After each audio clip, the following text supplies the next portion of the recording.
These performance projects position the body as a kind of evolutionary architecture for operation and awareness in the world. In other words, here we have the biological architecture of the body, and when you add technology to it, you can extend its operational capabilities.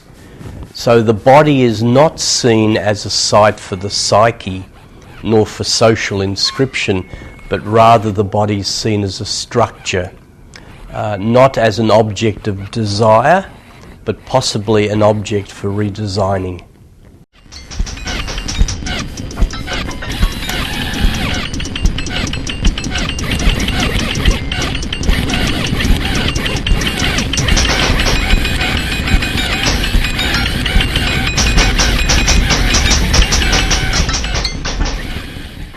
Well, I discovered I was a really bad painter in art school. So I really began doing performance right from the beginning, and also as a person who was more interested in the idea of the body as not only a medium of expression, but also as a means of experience.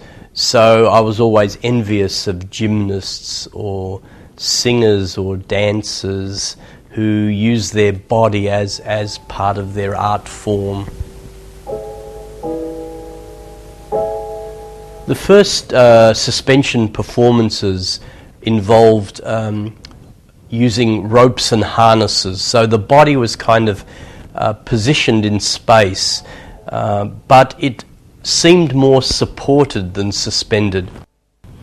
When I came across some images of Hindu-Indian piercing, I got the idea, well, perhaps we can suspend the body in this way, and this would be a more elegant way of suspending the body.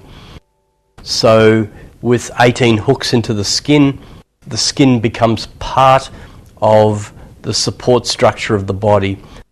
The suspension performances were done in Japan, in Europe, in the United States, and in Australia. A lot of them were done in Japan, where I was living at the time, but some of the key performances, the tree suspension, happened in Australia. The Brisbane choreographed moving performance was another one here, and I did a performance in Melbourne which was the shaft suspension, where the body was hoisted up and lowered down a lift well. The body here is seen not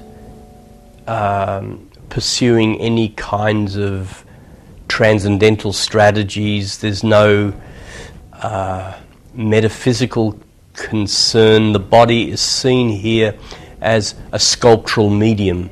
The body is a sculpture inserted in a space amongst other sculptural elements. So often the works were site-specific.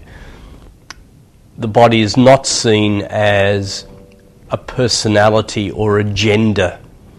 The body is seen as an evolutionary architecture.